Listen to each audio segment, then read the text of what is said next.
moi j'adore les personnages féminins dans les livres, hein, surtout des bons personnages bien travaillés. Sincèrement, je suis pour la mise en avant des persos féminins de ouf, de ouf, de ouf. Regardez. Je pense qu'on est des héroïnes, hein, girls, hero. Anyway, bon, j'arrête mes conneries.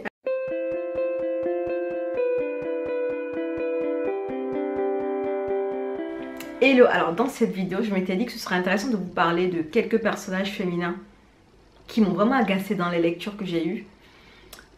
En général, en fait, j'aime bien lire des livres où tu as des héroïnes femmes parce que je trouve qu'on ne les a pas souvent mises en avant et qu'on est en train de se rattraper là. Donc du coup, je suis hyper contente à chaque fois qu'il y en a une qui est plutôt intéressante. Mais ça m'arrive en fait de tomber sur des héroïnes femmes que j'ai juste envie de... Dans cette vidéo, j'ai envie de vous parler de personnages féminins qui m'ont vraiment fatiguée, pas dans le bon sens, sinon j'en aurais pas parlé, elles m'ont vraiment fatiguée. Si, j'aurais pu parler dans le bon sens aussi, mais bon, je vais peut-être en faire une autre vidéo. Ouais, je vais faire ça. Parlons de celles qui m'ont fatiguée dans le mauvais sens. Voilà, commençons par ça, parce que... Ouais, c'était compliqué, hein, de continuer la lecture à cause de ces personnages-là. Donc, let's go.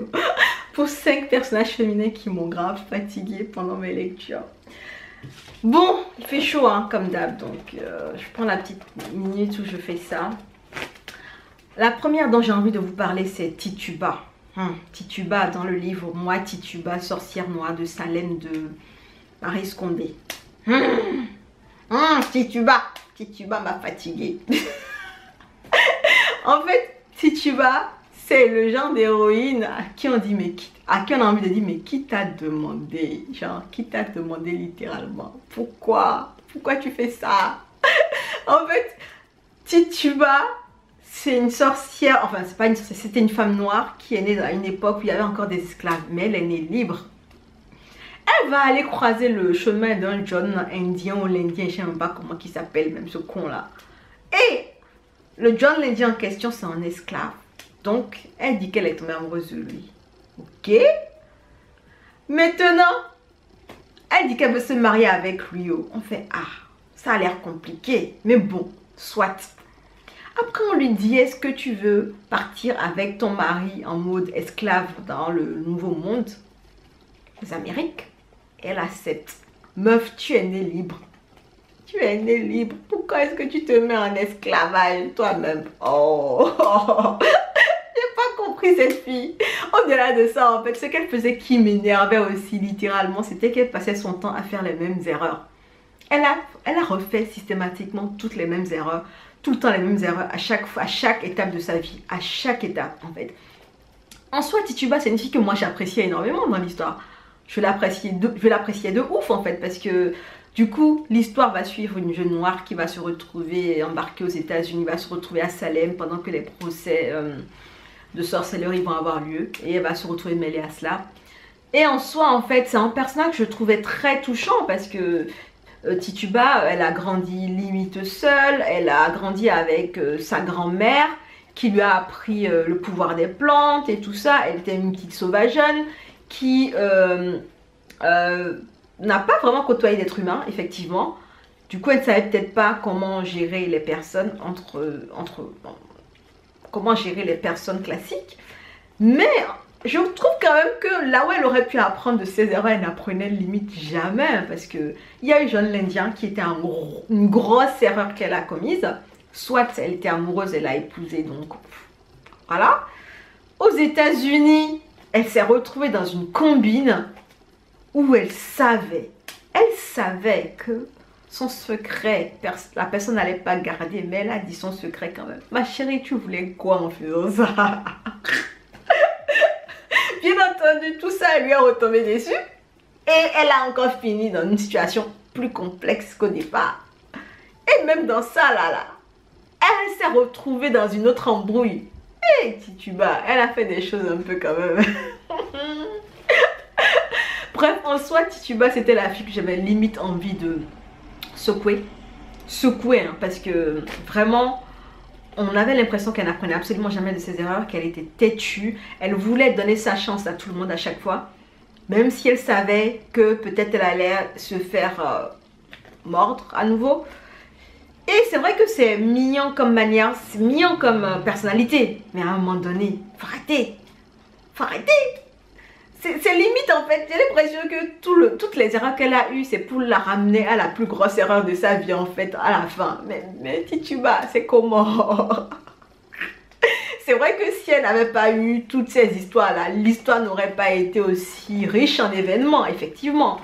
C'est peut-être pour les besoins de l'histoire qu'on l'a mise en tant que personnage comme ça, mais quand même, à un moment donné, il fallait nous montrer qu'elle a appris quelque chose, parce qu'à chaque fois, elle retombait dans le même panneau. Bref, c'est une histoire que j'ai aimée, mais Titiba, j'avais envie de rentrer dans le livre et de la secouer, de la baffer pour lui dire arrête tes conneries, parce qu'elle me fatiguait, elle m'a grave fatiguée. Alors, la deuxième personne dont j'ai envie de parler, elle s'appelle Diane. Elle s'appelle Diane. Dans le livre, les gens heureux lisent et boivent du café. C'est ça, hein? C'est ça. De Agnès Martin Lugan. Je sais pas comment ça se dit. Lujan. Les gens heureux lisent et boivent du café de Agnès Martin Lujan. Alors, Diane, c'est quoi le problème de Diane? Diane, son problème là, c'est autre chose. Déjà, Diane en fait, c'est quoi? Diane, c'est une jeune dame qui vient de perdre toute sa famille dans un accident de voiture. Donc elle est en deuil depuis presque un an, quand l'histoire commence. Elle est en deuil et puis elle s'est vraiment repliée sur elle-même. Elle évite les interactions et elle en a marre qu'on lui demande de sortir pour reprendre sa vie comme si de rien n'était. Du coup, sous un coup de tête, elle se lève, elle décide d'aller vivre... où ça déjà? En Écosse. Elle décide d'aller vivre en Écosse, je crois. Non, elle va aller dans un petit village en Irlande. En fait, personnellement, ce que j'ai eu du mal avec Diane sur certains éléments, c'est-à-dire que c'est quelqu'un qui est en pleine période de deuil, qui n'a pas envie de faire ce qu'il n'a pas envie en fait de passer à autre chose, ce que je peux comprendre. C'est son envie personnelle, elle n'avait pas envie de passer à autre chose. Elle avait envie de garder les souvenirs de son mari et de ses enfants qui sont morts là. Et du coup, elle végétait dans ses souvenirs la H24. Mais c'est aussi quelqu'un qui était vraiment en mode suicide. Donc, elle avait vraiment des poussées suicidaires dans le sens où elle se saoulait beaucoup, elle fumait énormément. Et puis, elle se mettait dans des situations vraiment où on avait l'impression qu'elle criait à l'aide en fait. Et personnellement, je vais trouver ce personnage, le personnage de Diane, finalement au fil des pages, je l'ai trouvé un peu creux finalement ce personnage-là. Parce que j'avais l'impression que on nous parlait de la dépression de Diane et non en fait du combat pour qu'elle rejoigne l'autre côté de la rive où il fait plus clair en fait. Je sais pas comment expliquer ça. En soit c'est un livre qui est censé être une duologie, hein. Et que peut-être que dans la deuxième partie, le personnage de Diane est plus intéressant. Mais dans cette première partie, parce que moi, quand je le lisais, je ne savais pas qu'il y avait deux parties. Mais je l'ai lu en tant que livre solo, quoi. Et je rencontre Diane, qui est vraiment dans une phase très grise et qui n'a absolument pas envie de s'en sortir. Et je me suis dit, mais le but du livre, c'est quoi en fait? C'est quoi ce personnage un peu casse-couille qu'est Diane? C'est quoi cette manie en fait de glorifier... la consommation d'alcool de manière aussi excessive et la consommation de tabac aussi, parce que j'avais l'impression que j'avais l'impression qu'elle nous replongeait en fait, vous savez, dans les anciens films des années 50 ou 60 où c'était cool de fumer et que tout le monde fumait dans les films, enfin en fait pour elle c'était genre ouais elle buvait et en fait c'est parce qu'elle est triste qu'elle boit, enfin cet amalgame-là qui était en train d'être fait à cause des actions de son personnage, je trouvais ça vraiment très pas bien. Ouais, parce que, ouais, c'est ça. Je trouvais ça terrible en fait, comme action. Et je trouvais que son personnage était creux. Et que son personnage, je sais pas, n'avait pas vraiment évolué durant tout le livre. J'ai l'impression qu'elle était pareille du début jusqu'à la fin. Je sais pas à quoi a servi ce tome 1 en fait. Vrai de vrai, je sais pas. Les personnages où on n'avance pas, mais du coup ça a servi à quoi? Plus de 280 pages je crois. C'est juste pour qu'on nous dise qu'elle boit et qu'elle a limite des comas éthyliques. Et qu'elle ne sait pas où elle se trouve et qu'on la ramasse par terre quelque part. Enfin, Ça sert à quoi? En fait, c'est ce gros point d'interrogation là que j'ai eu sur son personnage et qui m'a fatiguée. Je me suis dit, pas un personnage intéressant. Donc voilà. Le troisième personnage dont j'ai envie de vous parler, c'est Elena dans le livre La fille du roi des marais de Karen Dionne. Alors, Elena, c'est quoi son problème à elle? Qu'est-ce que j'ai pas aimé chez... En fait, ce que j'ai pas aimé chez Elena, je vais vous le dire de go, c'est que j'ai trouvé qu'Elena était bête. Bon, pourquoi est-ce que je dis ça? En fait, l'histoire de Elena, c'est quoi? En fait, Elena, elle a grandi dans les marais avec son père et sa mère. Le truc, c'est que ce n'est bien qu'après, qu'en grandissant, qu'elle comprendra en fait que sa mère a été enlevée et que en fait le papa, en fait, son papa à elle a toujours abusé de sa mère, donc l'a gardée prisonnière, genre jusqu'à ce que, voilà, jusqu'à ce que l'histoire se sache. Donc, elle apprend qu'elle est l'enfant en fait de l'enlèvement, de l'agression et tout ça. Donc elle le prend mal bien entendu, mais elle essaie de refaire sa vie puisqu'ils ont arrêté le père et qu'il passe ses séjours en prison actuellement. Alors ce qui est énervant avec Elena, c'est quoi? C'est que Elena, c'est un personnage, tu sais pas à quoi elle pense en vrai. On sent qu'elle est blessée à cause, qu'elle est traumatisée en fait à cause du passif de ses parents. On le sent parce qu'on sent qu'elle est un peu comme une huître en fait, elle est vraiment renfermée.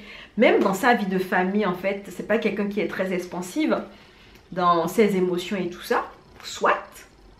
Mais pourquoi je la traite de bête, en fait? Le truc, c'est que Elena, là, son papa s'est évadé de prison. Il s'est évadé de prison. Et Elena s'est levée, elle a dit, ah, mon papa s'est évadé de prison, donc je vais aller le chercher. Pourquoi? Pourquoi tu vas le chercher? Pourquoi? Est-ce que tu connais aussi bien les marais que lui? Non. Parce que lui, c'est lui qui vous a créé votre petit monde dans les marais. Il connaît tout des marais. Toi, tu connais que dalle des marais. Tu connais un peu seulement. Et pourquoi tu vas le chercher? Pourquoi? Pourquoi? Sachant que tu sais que c'est un meurtrier. Pourquoi? Si c'est pas que tu es suicidaire. Ah, c'est peut-être ça, hein? Peut-être qu'elle est suicidaire et elle n'ose pas nous le dire. Ah, c'est peut-être ça. En plus, le côté très bête là. Elena avait fait sa vie, c'est-à-dire qu'elle a un mari et des enfants. Elle est censée les adorer et tout ça, même si elle ne le manifeste pas vraiment, elle ne le montre pas. Et le truc con, à la con, à la con. Vous savez où est-ce que Elena a fait construire sa maison où elle vit avec son mari et ses enfants? Sur le terrain de son papa. Tout en sachant qu'elle essaie de faire qu'il ne la retrouve jamais. Donc, excusez-moi, mais la logique dans tout cela, elle vient d'où? C'est-à-dire que tu veux échapper à ton bourreau en construisant ta maison sur sa propriété, en supposant qu'il ne saura jamais que tu habites sur sa propriété. What the fuck, girl? À un moment donné, expliquez-moi la logique des choses. C'est pas logique ton histoire, meuf. Elena. Elena, arrête-moi ça. Et bien entendu, ça va lui péter en pleine face parce que d'un, le papa sait où tu habites. Et de deux, c'est où tu habites et où ta famille très chère habite. De deux, tu ne connais pas les marais comme lui. Comment est-ce que tu veux faire pour l'attraper? Bref, Elena m'a fatiguée aussi dans ce sens-là parce que je me suis dit meuf. S'il y a des choses dans la vie là, c'est la moindre des choses quoi. C'est-à-dire que c'est l'élément que tu vérifies numéro 1 avant de te lever ou de faire un pas. Allez construire sur la propriété de ton papa. Quelle idée à la con. Donc, le quatrième personnage féminin que j'ai trouvé fatigante aussi, c'est Gifty dans Sublime Royaume de Yagyasi. En fait, Gifty, c'est une neurologue, en fait, enfin, c'est une chercheuse en neurologie qui, du coup, va accueillir sa mère, en fait, qui est en pleine dépression chez elle. La maman, en fait, elle n'en est pas à sa première dépression. Et elle n'a vraiment plus l'envie en fait de faire quoi que ce soit. Donc voyant sa mère comme ça, Gifty va passer son temps à se replonger dans leur histoire pour nous raconter tout ce qui s'était passé avant et comment s'est passé le premier cas de dépression de sa mère et tout ça. Alors en soi, moi j'avais aimé le premier roman de Yagyasi, donc je m'étais jetée sur le deuxième et honnêtement ce n'est pas que Gifty qui m'a fait qui m'a fait, pas détester, mais le roman, je l'ai apprécié vraiment en mode, c'est-à-dire qu'il était bon sans plus. Alors que Norom, il était excellent selon moi. En fait, Gifty, elle est restée un personnage très très secret et qu'on n'arrivait absolument pas à cerner jusqu'à la fin. On est dans une narration au jeu, hein, je précise. On est vraiment dans une narration au jeu. Et Gifty, on ne comprend pas. On ne comprend pas qui elle est jusqu'à la fin, en fait. On ne comprend absolument pas. On sait juste ce qui lui est arrivé. Et après, on ne sait pas. Ses émotions, en fait, elle ne les exprime pas. Elle passe son temps, en fait, à parasiter son esprit, en fait, de ses expérimentations au laboratoire qu'elle fait avec les souris et tout ça, à faire des parallèles à la con. Et on se dit, mais à quoi elle pense, cette fille? Et en vrai, on ne sait pas à quoi elle pense. C'est ça qui est flippant avec elle et qui est fatigant. Parce que tu te dis, mais meuf, j'aimerais avoir un peu d'empathie pour toi, mais enfin, tu ne me donnes pas un coup de main, quoi. Donne-moi un peu des éléments sur lesquels me raccrocher pour que je te prenne vraiment en pitié à cause de tout ce qui s'est passé chez toi. Mais tu es en mode indifférent toi aussi à ce qui s'est passé chez toi. Donc tu veux que je te dise Yako comment. Enfin, bref. Elle m'a fatiguée. Et puis le dernier personnage féminin qui m'a fatiguée, dont j'ai envie de parler dans cette vidéo, est Diotim dans Diotim et les lions. Comment il s'appelle le monsieur qui l'a écrit? Harry Bochot. Je crois que c'est Harry Bochot. C'est Henri Bochot, pardon. De Henri Bochot. En fait, Diotim, c'est une jeune gamine de 14 ans qui nous raconte une histoire. Comme quoi, en fait, enfin, on est dans un peuple entre l'Orient et l'Occident, un peuple qui pense que leurs ancêtres étaient des lions. Donc, ils ont un rite de passage à l'âge adulte ou un truc dans le genre où ils sont censés tuer des lions et tout ça. Le truc, c'est que ce n'est ouvert qu'aux hommes. Et Diotim, c'est une fille, une jeune fille, elle a envie de participer au rituel. Ok. Bon, on sent la petite badass en devenir.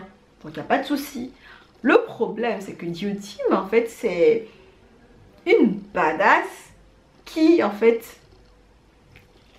n'a pas de pouvoir. Elle n'est pas forte, en fait. Du coup, pourquoi elle a grande gueule? Pourquoi est-ce que tu as grande gueule alors que tu ne peux pas faire ce que tu dis que tu vas faire? Tous les personnages en général qui sont là à rabâcher les oreilles des autres en disant ouais, je vais faire ci, qui ont l'air un peu prétentieux, un peu égocentriques et qu'on pourrait excuser s'ils étaient brillants et qu'ils ne sont pas brillants finalement. Moi, ils m'énervent parce que je me dis, tu parlais beaucoup là, c'est pourquoi même? Pourquoi est-ce que tu parlais autant? Si tu n'es pas brillant, si tu n'es pas fort, pourquoi? Parce que ces éléments-là auraient pu excuser le fait que tu sois un individu abject. C'est-à-dire qu'il y a des éléments qui peuvent, vous savez, tempérer un peu ton côté abject et on peut dire que bon, il est quand même brillant, donc on peut l'utiliser à bon escient pour faire quelque chose. Mais même dans ce domaine-là, tu n'es pas bon. Donc, c'est quoi le problème?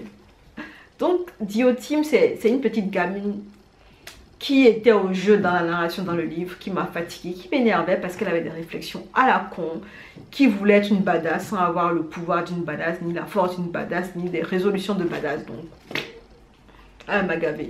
Honnêtement, ce livre-là, je ne l'ai absolument pas apprécié, alors qu'il n'y avait que 60 pages. Hein. 60 pages et j'ai pas pu supporter l'héroïne. Vraiment. Littéralement. Bref, voilà. Anyway, en fait, en soi, j'avais envie de faire la remarque comme quoi, je ne sais pas vous, hein, mais moi, en général, quand je lis un livre, j'arrive à j'essaie de visualiser en général les héros, les décors et en général, je les imagine plutôt bien. Je me fais une idée de ce qu'ils sont, de leurs réactions et tout ça. Et du coup, c'est vrai qu'il y en a qui m'ont énormément fatiguée. C'est-à-dire que j'avais envie de rentrer dans le livre littéralement pour leur foutre une claque. Parce que voilà, on en a été là, ou les secouer. Voilà, tout simplement. Et je m'étais dit que ce serait intéressant de parler de tout ça en vidéo. J'espère que ça a été bien fait. J'espère, on verra bien ce que vous en penserez. Du coup, j'aimerais savoir, est-ce que vous avez lu les livres dont j'ai parlé là?